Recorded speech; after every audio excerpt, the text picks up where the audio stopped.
Olá, pessoal, tudo bem?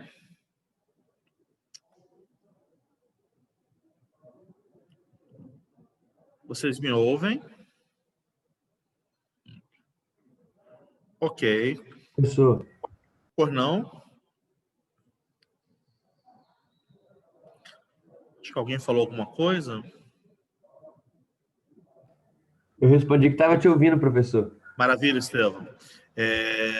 Nós vamos, né, então, continuar a nossa atividade.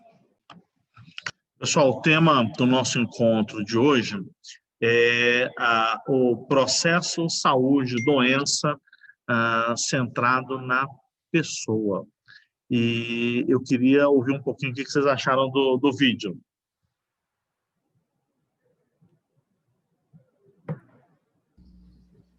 Eles tratam isso de jeito bem cômico, né, inclusive.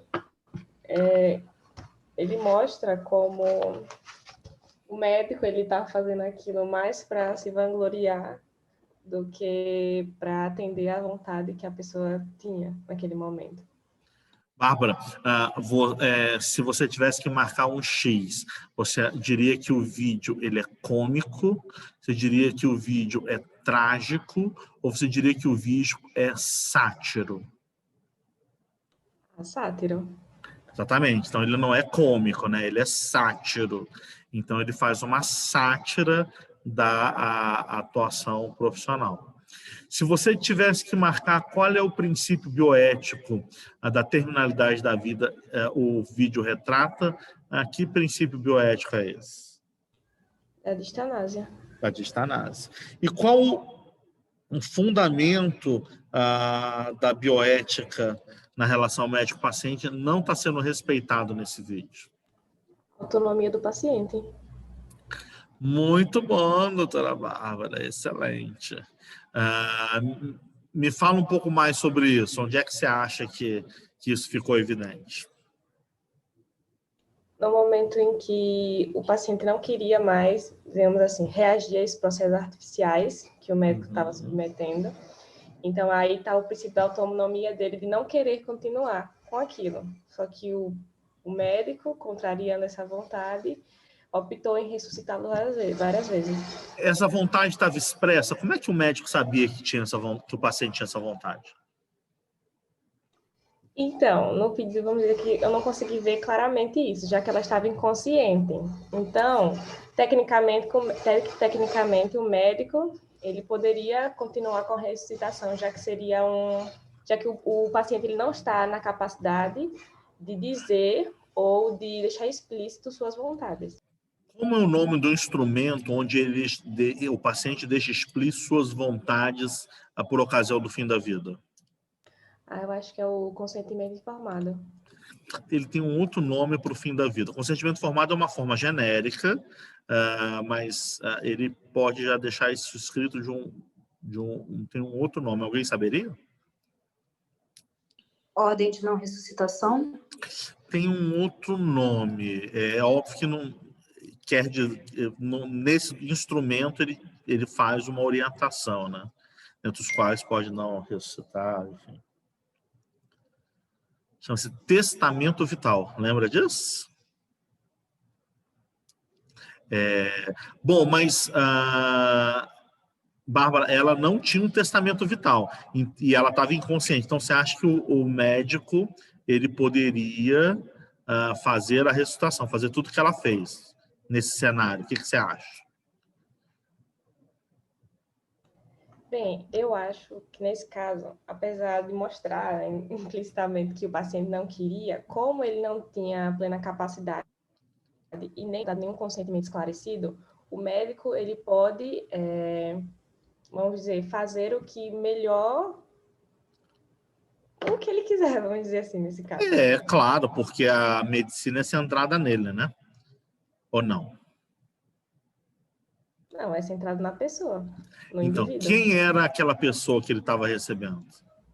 Uma idosa. Hum. Então, possivelmente, ele teria que perguntar isso a à família, por exemplo. O filme caracterizava que era uma idosa jovem ou era uma idosa muito idosa? Uma idosa muito idosa, eu acho. Perfeito. Tinha algum familiar na casa dela? Então, esqueci. No vídeo não tinha nenhum familiar. Ela tinha apenas um marido que já tinha falecido. Ela morava sozinha. Ele precisa perguntar para alguém. Na falta de alguém para perguntar ou de algo escrito, um paciente com mais de 80 anos, você acha que é uma boa conduta ressuscitar esse paciente que chega numa parada cardíaca de causas naturais? É um pouco complicado. Distanásia, Bárbara. Então, muitas das vezes, sobre o argumento de que eu não tenho nada escrito, não tem ninguém para conversar, eu vou fazer o que eu quero fazer. Bárbara disse, ele faz o que ele achar que ele deve fazer. Então, nós temos que formar médicos para entender que fazer isso nessas condições é distanásia.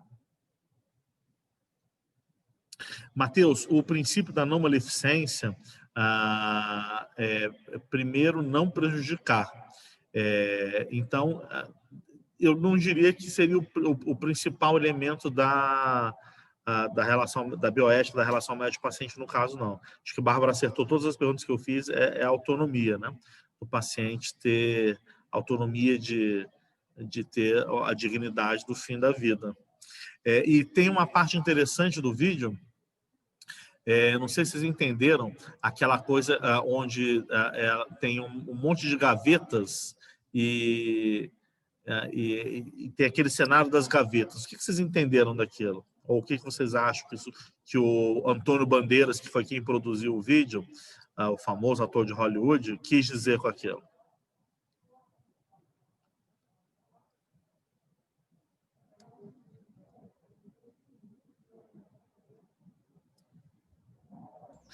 Eu acho que foi uma disputa, né? A morte tentando levar mais morte para o lado dela e o médico tentando buscar o paciente da vida. E aí Perfeito. os dois, numa disputa, eles esqueceram um pouco do paciente. Porque eles focaram tanto em ver quem ia ganhar, quem ia vencer, que a idosa foi descendo as escadas e a morte foi mais dolorosa ainda. Chega uma hora que médico e morte brigam entre si, né? E aquelas caixinhas representam aquelas gavetas, as subdivisões da medicina. Então, o paciente fica sendo jogado de um lado para o outro e a sua dignidade do fim de vida não é respeitada. Quando nós falamos da medicina centrada na pessoa, nós queremos dizer que o centro de todo cuidado deve ser o paciente. E daí é fundamental na relação médico-paciente a horizontalidade do diálogo. Quando nós falamos de medicina centrada na pessoa, nós pressupomos que haja a capacidade de diálogo, estabelecimento de rapport e aconselhamento. E esse aconselhamento, ele deve trabalhar fundamentalmente o esclarecimento do paciente, a fim de que ele possa tomar boas decisões. E deixar isso bem escrito, acho que a Maria Luísa falou, se não me engano, através de um termo de consentimento livre e esclarecido.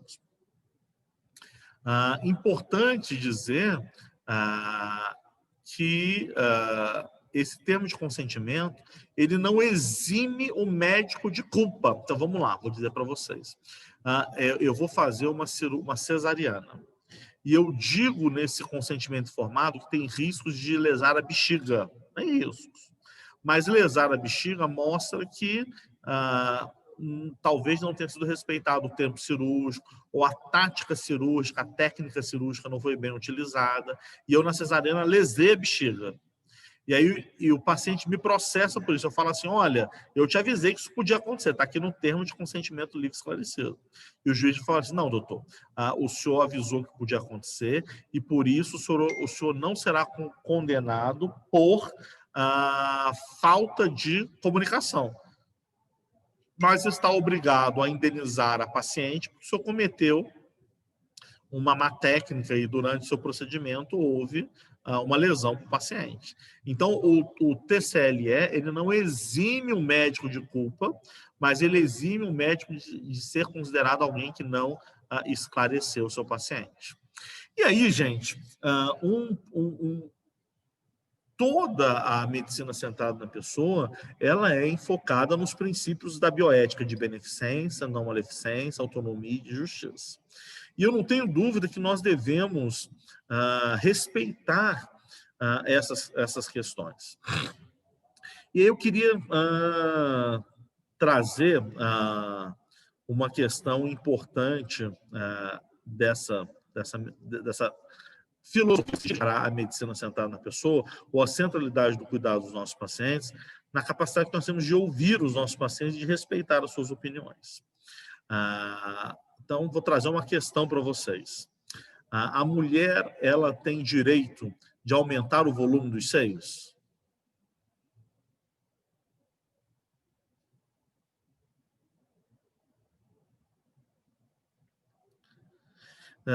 Arthur Parente, sim. A mulher tem direito de aumentar o volume das nádegas? A mulher tem direito de diminuir a circunferência abdominal? Agora pergunto, a mulher tem direito de escolher cesariana como via de parto?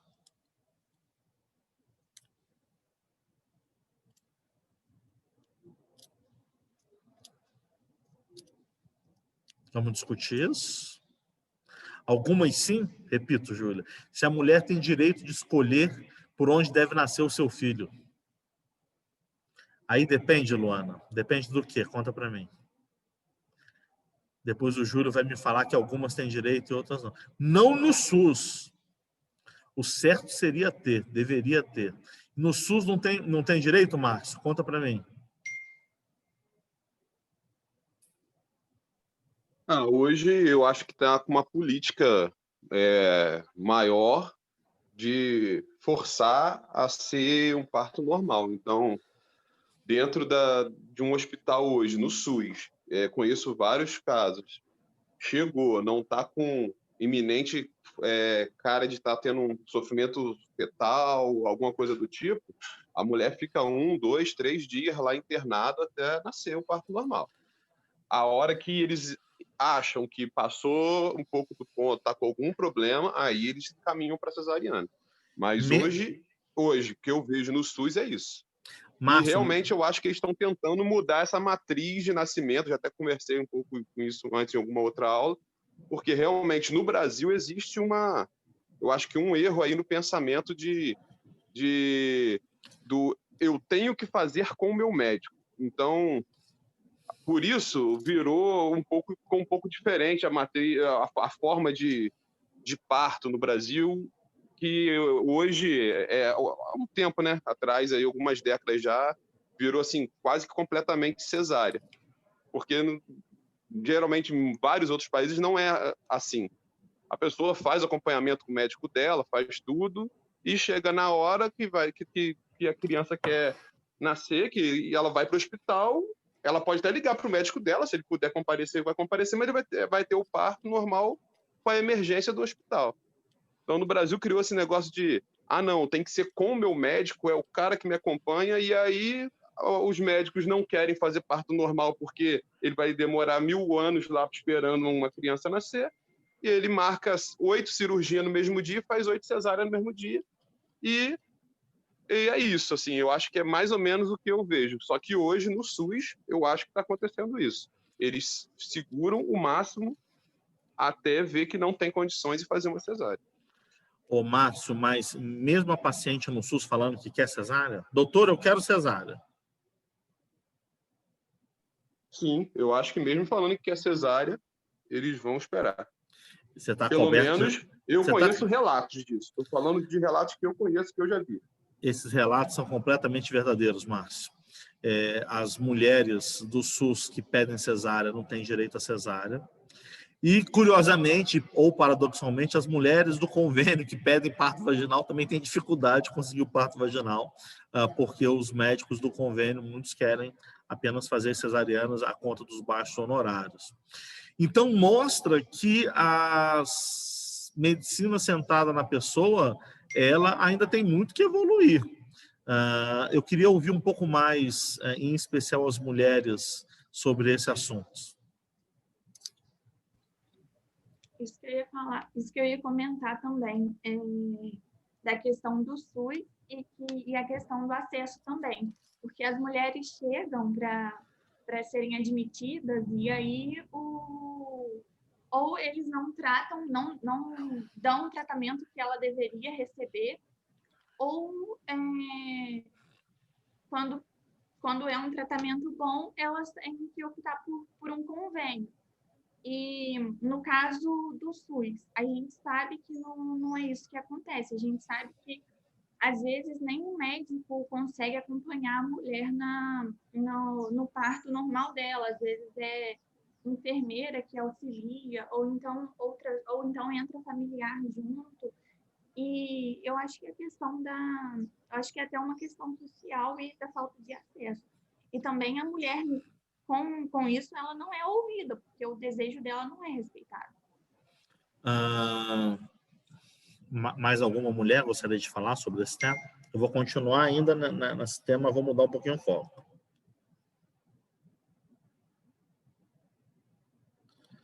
Ok. Estamos no parto vaginal, ok? A mulher quer parto vaginal, ela está no SUS no parto vaginal, mas ela chega e apresenta um documento, quando ela é internada no parto vaginal, dizendo o que ela quer e o que ela não quer no parto vaginal. Pode isso? O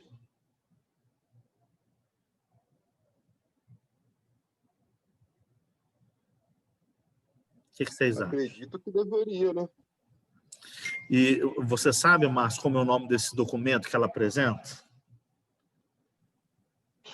Não, professor. Alguém sabe? Chama-se plano de parto. O que é o plano de parto? Um conjunto de intenções dessas mulheres. E ela diz o seguinte: olha, eu quero parir de 4. Eu quero, durante as minhas dores, tomar banho com água quente. Eu quero poder expressar minha dor gritando. Eu não quero que, durante as contrações, as pessoas falem comigo. Eu quero que o ambiente seja o menos iluminado possível. Eu quero uma música de fundo de ambiente, que eu estou trazendo aqui o radinho do meu celular, com a minha playlist do parto. Eu quero aromaterapia no meu quarto, eu estou trazendo aqui os aromas. Eu quero que meu marido corte o cordão umbilical. E, acima de tudo, eu não quero que cortem a minha vagina para ajudar o meu bebezinho a nascer. Um procedimento chamado de episiotomia. E ela apresenta isso para o médico na hora da internação. O que vocês acham disso? Plano de parto.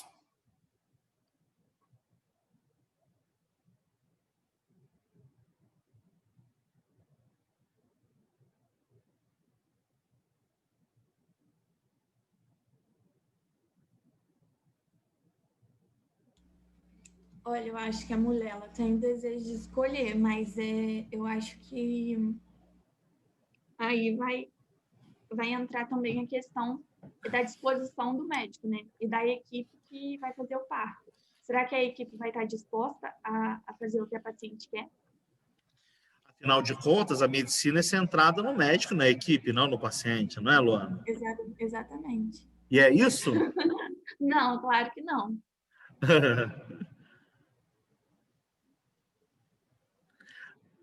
Paula, fala um pouquinho para mim, Paula. Paula Fernandes. Tá dando para me escutar? Tá dando para te escutar perfeitamente, só não consigo te ver, Paula. Ah, não, a câmera não vai ouvir, não.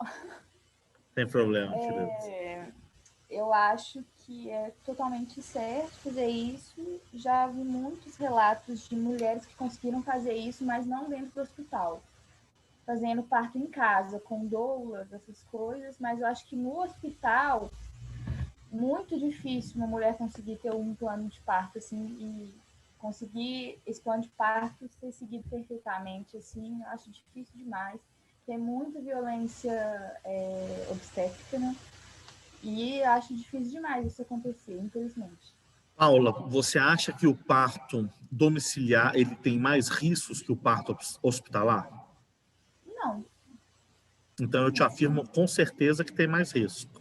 Porque qualquer problema que aconteça no parto domiciliar, a gente precisa transferir a paciente para um hospital. Só que algumas mulheres, Paula, optam pelo parto domiciliar, que eles acham o hospital, embora mais seguro, um ambiente mais agressivo. E por que tudo isso que eu falei não pode acontecer dentro de um hospital, não é mesmo? Qual é o problema que tem dela ter uma música de fundo, uma aromaterapia, de ela tomar um banho de água quente na hora das dores? Não tem problema nenhum. Uhum.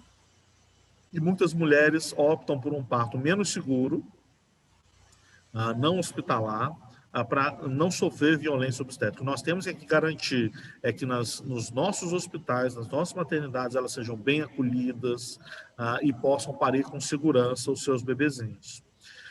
O que eu quero dizer para vocês é que nós temos que, nas questões ligadas às diretivas de vontade do paciente, respeitar a autonomia do nosso paciente. Vou trazer um outro caso para vocês, ok? Eu tenho uma mulher com câncer de mama. E é um câncer de mama inicial. Porém, o tratamento é retirada da mama, mastectomia. Retiro toda a mama. E depois a gente até pode fazer reconstrução imediata, os resultados estéticos são bons. Só que ela fala assim, doutor, eu não vou retirar a mama. Como eu conduzo essa situação?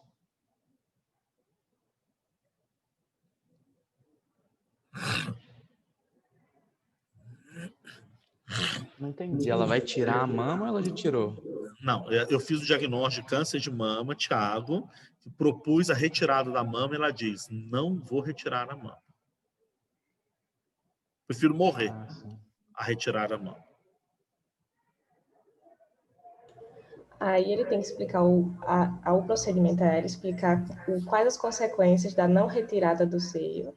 Pode, ainda assim... Bárbara, não pode dizer seio, tem que dizer mama.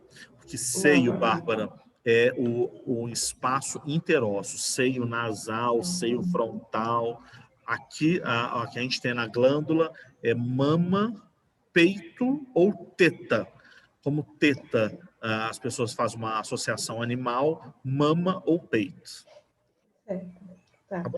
Então, o médico tem que explicar à paciente quais as causas da não retirada da mama, que podem implicar em morte e tudo mais, mas se ela, mesmo assim, não quiser retirar, é um direito dela. Vai morrer, Bárbara. Mas ela tem o princípio de autonomia, então, por mais que o profissional ele saiba qual é a melhor opção para ela pode se negar isso. Thalia discorda de você. Deixa eu só ouvir Thalia, depois eu ouço quem está me falando. Thalia, abra o raciocínio aí com a gente. Tá dando para ouvir? Perfeitamente. Infelizmente, eu não te vejo, Thalia. Eu não posso ligar a câmera agora. Okay. Mas a minha opinião é que se o princípio da vida está em jogo, ele é mais importante que o da autonomia.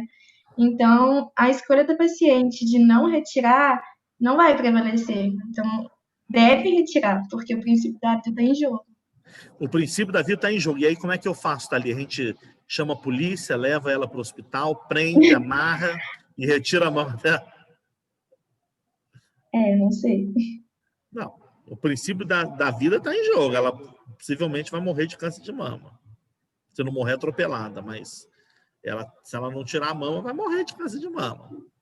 Mas ela falou que prefere morrer a retirar a mama. Mas a Thalia está dizendo que eu tenho que me virar e operar a mama dessa mulher. Mas aí, olha só. Eu acho que tem que explicar. Eu não sei. Eu expliquei, Thalia, já expliquei para ela, para o marido, para todo mundo. Talvez fazer um encaminhamento psicológico e propor outras formas alternativas de tratamento, talvez tentar uma quimio-radioterapia, enquanto prepara ela emocionalmente para talvez tirar. Tô fazendo, já mandei para psicóloga, mandei para o padre, mandei para o pastor. Ela está irredutível, mas ela topa fazer quimioterapia, ok? A quimioterapia não é o tratamento de escolha, a quimioterapia não vai curá-la. A literatura mostra que a quimioterapia não é uma boa escolha para o caso dela. Mas se eu fizer, eu posso dar uma controlada na doença, mas não vou curar, ela vai morrer de câncer de mama. E ela diz que topa a quimioterapia e não topa o tratamento certo, que é a mastectomia. Como é que eu faço? Faço o tratamento, não é o indicado? Eu acho que a quimioterapia ganha tempo para ela poder ter mais tempo de ser convencida. É Maria Luísa que está falando, né? Sim, eu acho Maria que... fazendo quimioterapia com ela, ok? Tô há 2 anos fazendo quimioterapia, ela está irredutível. Aí eu acredito que se ela está pensando nisso há 2 anos, beleza, então, é a escolha dela. Fale. Eu só acho que não dá para deixar sem ter a certeza absoluta e irrevogável de que essa é a vontade dela e que isso não é uma pressão estética. Por isso que eu acho que tem que ter um acompanhamento psicológico junto. Se ela não fizer o que eu acho que é o tratamento correto, eu falo assim, querido, então você vai procurar outro médico, eu não vou ficar com alguém que não quer se tratar. Ou eu vou acompanhá-la, mesmo que seja com tratamentos que não sejam eficazes, estando ao lado dela nessa decisão burra dela querer morrer. A segunda opção é a mais certa, acompanhar ela na questão burra dela querer morrer. Perfeito, Luana, é isso aí.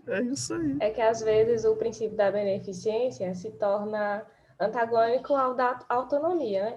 Então, o objetivo principal do médico tem que ser atender à vontade e buscando curá-lo, mas fazer todos os esforços para que aquilo não se agrave. Se a melhor opção para a paciente é não realizar o procedimento da retirada das mamas, é um direito dela, porque se ela o fizer, ela vai se tornar mais infeliz do que ela estando com a doença, por exemplo. Matheus Delogo discorda frontalmente de você, Bárbara. Ele diz assim, acho que o princípio da beneficência da vida pesa mais que o da autonomia. Matheus, conversa com a gente.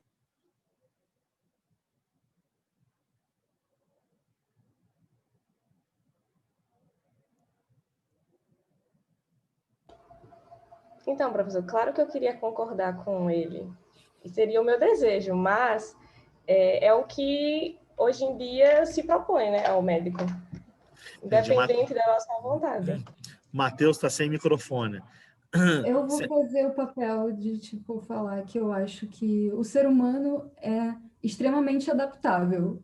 Então, eu acho que se você forçasse a barra e depois fizesse um tratamento para uma depressão, provavelmente ela ia se acostumar com isso. Mas aí eu acho que é um risco, né, cara? Para você estar colocando o seu CRM aí na jogada para fazer uma coisa que a mulher não quer. Bárbara quer que eu force a barra. É chantagem, tortura? O que você sugere, Bárbara? Não, é Maria Luísa. Eu não tô... Se você quiser forçar e falar, não, eu vou operar essa mulher. De qualquer jeito. O princípio da vida vale mais. Eu amarro ela? Como é que você sugere? Amarro, cedo?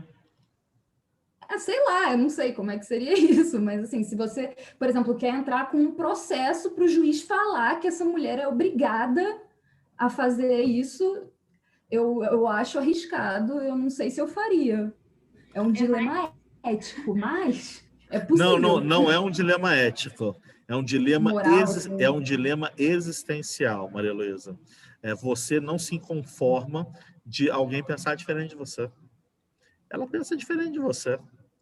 Assim, eu não estou falando que eu faria, eu não acho que eu faria uma coisa assim. Eu acho que eu deixaria... só aquecendo o debate, né? Eu estou só... Porque ele falou, eu estou tentando defender o ponto de vista dele com os argumentos que eu tenho aqui. Perfeito. Márcio? Assim, eu concordo assim, com a ideia de que salvar a pessoa. Só que, cara, isso não é possível e não vai ser possível nunca, porque A gente só pode ajudar alguém que quer ser ajudado. Quantidade de gente doente que sabe que está doente e nem procura um médico. Como é que a gente faz isso? A gente cata a pessoa na rua, força, e leva. Entendeu? Porque... Não tem como. Então a gente só vai ajudar quem pode ser ajudado. Não tem como isso. Se a pessoa não quer, não tem como forçar, não tem como fazer nada força com essa pessoa. Vamos para um outro caso clínico. O paciente, ele está com tosse e sangra quando tosse. Tem catarros com hemoptise, com sangramento. E ele demora a procurar o médico, ele tem medo de receber o diagnóstico de câncer de pulmão. Ele vai com um irmão a consulta com um médico pneumologista, está emagrecido, não está se sentindo bem, o irmão põe uma pressão e ele vai. Mas a primeira coisa que ele chega e fala para o médico é: olha, eu não quero ser avisado se eu tiver um câncer de pulmão. O médico não pode esconder do seu paciente o seu diagnóstico. Então, esse é um pressuposto.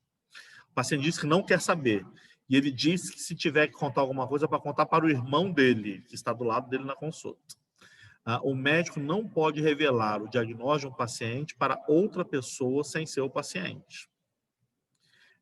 Ele faz uma tomografia e tem nódulos pulmonares que fecham o diagnóstico de câncer de pulmão. Como esse médico deve conduzir essa situação?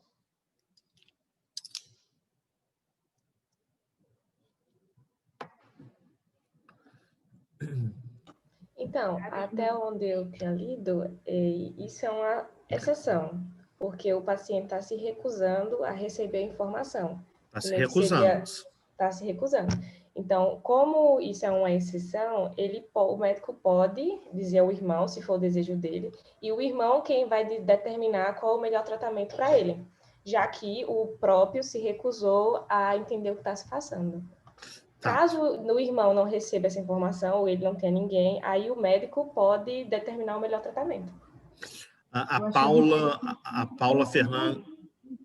Desculpa, fala, Maria Luísa. Eu achava interessante ter uma procuração para fazer isso. Você quer isso por escrito? Uma procuração, falar: eu estou cedendo o meu direito para o meu irmão. Se o médico escrever isso no prontuário, vale, Bárbara? Eu acho que se o paciente aceitar, conta como um termo de... Basta escrever no prontuário, tá? Não precisa de procuração. Lembrar que essa sua fala é igual a que Paula Fernandes faz, ela desconta para o irmão. Porém, Ariel Batista diz: não é para contar para o paciente, afinal de contas, o médico tem um dever de revelar o diagnóstico do paciente e não pode contar para outra pessoa. Ariel, entra na roda.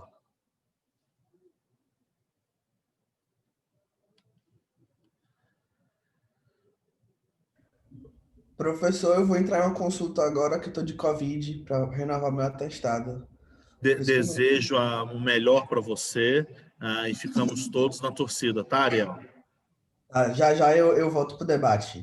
Tranquilo, querido. Fica com Deus, tá? Então, certamente a Ariel está com Covid e com a cabeça obnubilada, porque não é para contar para o paciente, porque o paciente diz que não quer saber. O paciente tem o desejo o direito de abrir mão de seus direitos. E o médico tem que entender isso. Mas o prontuário é só o paciente, se está lá, ele sabe. Não entendi direito o que o Márcio quer escrever, mas ele quer possivelmente assim. Como não está assinado em cartório, né, Márcio? Saiu errado. Saiu errado. O prontuário é do paciente. Se o médico colocar no prontuário, indiretamente, e não falar com ele por palavras, vai estar sendo feito o diagnóstico, o paciente não está atendendo. Eu acho que, pelo menos assim, legalmente, talvez, eu acho que estaria válido, como tendo sido feito falado o diagnóstico para o paciente. Ele pode até escrever no prontuário: o paciente não deseja saber o diagnóstico, quer que o diagnóstico seja contado para o irmão. O diagnóstico é câncer de pulmão. conforme a vontade do paciente, diretiva de vontade do paciente, respeitei a vontade do paciente e comuniquei a seu irmão. Professor, então, quando o médico conta o diagnóstico para a família antes de contar para o paciente, é erradíssimo. Erradíssimo. Se o paciente não falou nada sobre saber ou não, exatamente, não pode falar, Thiago, porque o diagnóstico é da pessoa. Então, você não pode chegar para a família e abrir o diagnóstico. Por exemplo, quando eu tive Covid, ninguém da minha família ficou sabendo, somente minha mulher. Porque eu não quis contar para minha família, para não preocupá-los, enfim. Eu falei que só conto para minha família se eu for entubado. Antes de entubar, eu vou falar para minha família, mas antes disso, não vou contar. Então, não pode contar, Thiago, porque é um sigilo profissional. Você não pode quebrar o sigilo profissional, entendeu? Professor? Pois não. E no caso da pessoa não ter um acompanhante? Não quer que conta para ele, mas também não quer que conta para ninguém. Nós devemos guardar o sigilo profissional, não vai contar para ninguém. E aí nós vamos fazer o tratamento. Ele fala assim, olha, eu não quero que conte para ninguém, o senhor faz o tratamento que o senhor achar bom. Gente, eu sou um paciente ótimo. Eu só faço uma escolha nos meus médicos. Sabe qual é a escolha que eu faço? Quem é o meu médico? E depois que eu escolho quem é o meu médico, eu falo assim, eu não quero... Eu Braga, falo para os meus médicos, eu não quero saber de nada e eu não quero discutir o tratamento. Eu quero ser médico ativo, paciente passivo. Você faz o que quiser e eu só vai me comunicando o que eu tenho que fazer. É assim que eu quero. Acharam estranho essa minha fala? Não achei estranho, é o que você quer. Mas, por exemplo, eu acho complicado você começar... E se o tratamento envolver quimioterapia? Não sei. A pessoa vai saber que ela está com câncer, mas ela não quer saber. Eu não sei. Minha tia teve câncer de estômago. Ela falou que não queria ouvir a palavra câncer. Ninguém falava câncer, falava que ela tinha uma doença. Ela não falava que ia para quimioterapia, ela falava que ia para aplicação dos remédios. E assim foi. Se ela sabia que ela tinha câncer, sabia. Se ela sabia que estava fazendo câncer, sabia, mas ela não queria ouvir e seguiu a vida, e todos nós respeitamos isso. Um dia, um filho da puta chegou e falou para ela assim, vamos para a sessão de quimioterapia, mas ela chorou, Luana. Ela ficou arrasada. Arrasada ela ficou. Ela não queria ouvir a palavra quimioterapia. Eu acho até que a pessoa que falou não fez de maldade, mas não respeitou o desejo dela. Ela não queria ouvir isso. Como ela ficou sentida aquele dia? Ficou sentida, triste. Você acha que precisa de mais sofrimento? Alguém que está sofrendo tanto? Não precisa. Se ela não quer ouvir a palavra, não fala. Vamos lá para o tratamento, vamos para a aplicação, vamos respeitar as pessoas. Tem paciente que não liga, Thiago, que o psicológico não importa se é quimioterapia, se não é quimioterapia, mas tem paciente que liga. E para que eu vou querer impor sofrimento ou impor a minha opinião em relação à pessoa? Vamos ouvir as pessoas, vamos colocar os nossos pacientes no centro do cuidado, que é onde eles têm que estar. Não é o nosso ego, não são as nossas percepções, não é aquilo que a gente entende que é o melhor, é o que a pessoa entende que é melhor.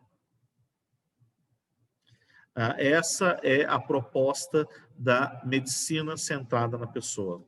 Para isso, é fundamental que o médico tenha uma habilidade, saber ouvir. O exercício da medicina, ele centrado na pessoa, ele precisa que o médico ouça. E quando vocês estiverem fazendo as anamneses, coletas de histórias clínicas, vocês vão ver que o tempo médio que um médico leva para interromper um paciente durante uma entrevista de anamnese é de 4 segundos. Ou seja, ele não consegue ouvir mais do que 4 segundos sem interromper. Vamos tentar ouvir os nossos pacientes. Vamos entender o que eles preferem para a vida deles. Vamos aconselhá-los naquilo que é melhor para eles, mas vamos respeitar as vontades deles. Vamos envolver a família naquilo que ele entende que é importante envolver a família. Vamos respeitar o silêncio. Muitas das vezes ele também não quer nem ouvir, ele só te quer ao lado dele. Isso é ser médico.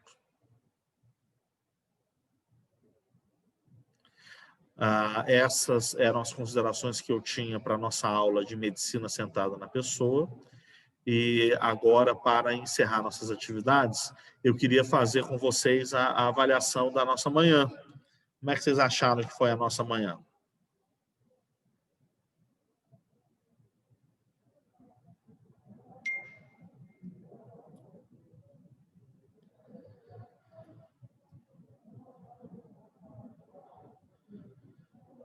Onde te emocionou, Luana? Começou com o Rei Leão. É impactante, né? E toda vez que eu vejo o Rei Leão, eu choro. Então, mexe comigo. E depois, a música da Legião Urbana. Então, conecta com vocês, né? De refletir, além da gente refletir até sobre os nossos atos, né? Tanto com a nossa vida e quanto com a vida dos futuros, dos nossos futuros pacientes. Então, é muito importante a gente fazer essa introspecção e pensar como é que a gente gostaria de ser tratado e não fazer o que a gente não gostaria que fizesse com a gente, com o nosso paciente. Tiago Mendes, música e vídeo é enrolação de professor que não quer dar aula.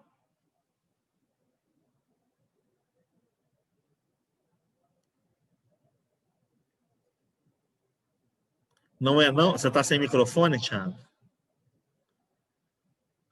Eu não, professor. Então, fala aí pra gente. Não, eu gostei muito dos vídeos, das músicas. Eu acho que é um momento para a gente relaxar mais, fixar o conteúdo, prender mais atenção, a aula fica mais dinâmica, didática. Gostei muito. Ok. Theo, conta pra gente essa história, conta.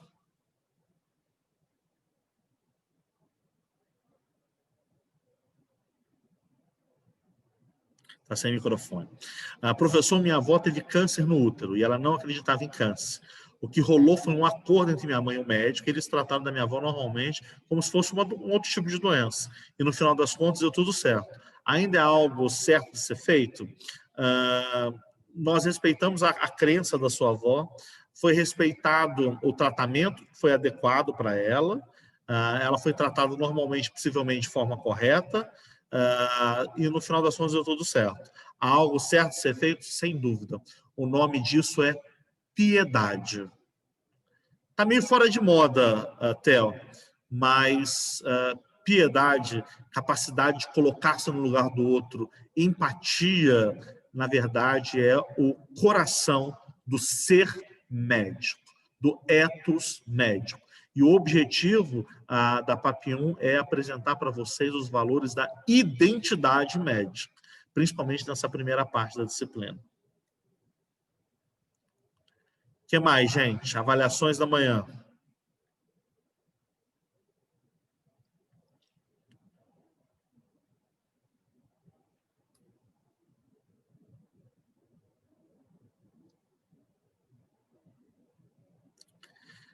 Hashtag da manhã.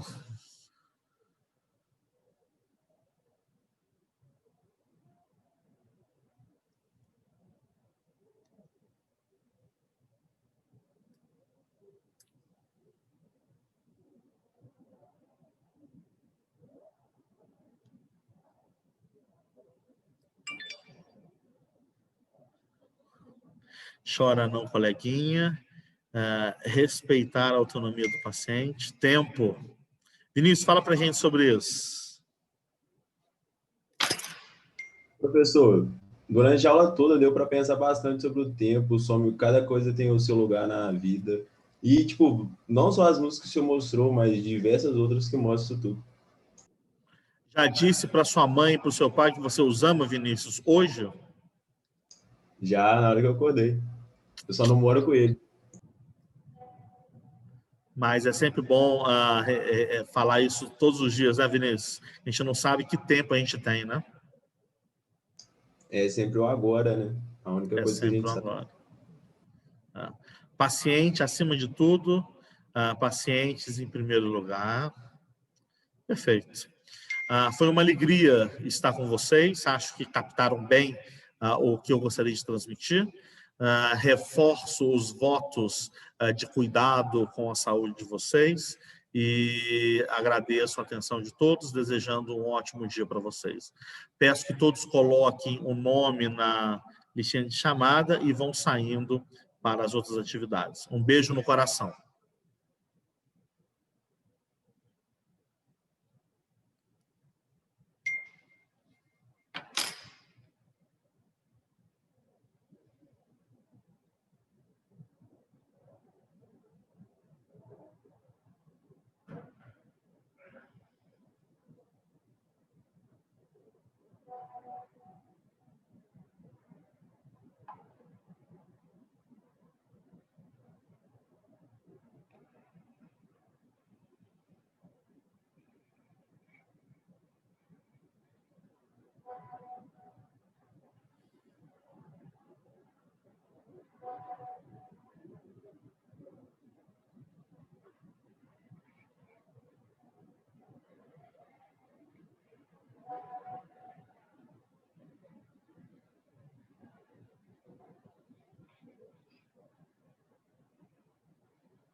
Pessoal, ainda estão na sala Ana Beatriz, Clara Burgeois, Estevam, Malu, Thalia, assinaram a presença? Só porque eu não quero encerrar sem ter certeza que vocês assinaram. Vão assinando e vão saindo, por favor.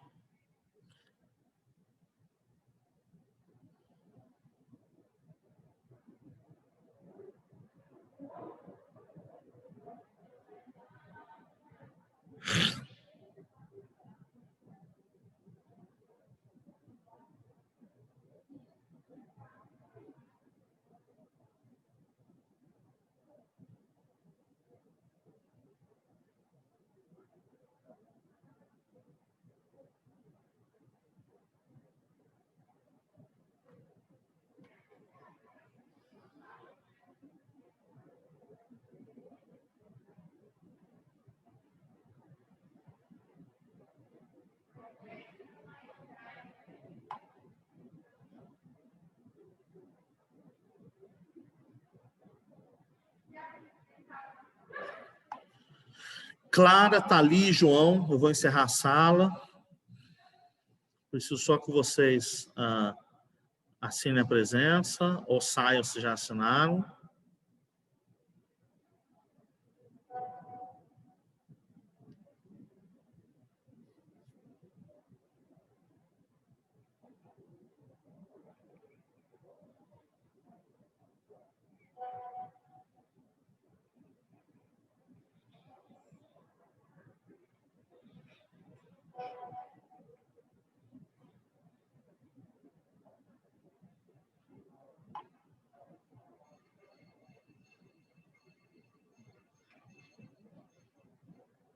Pessoal, estou saindo, tá? Obrigado aí pela presença.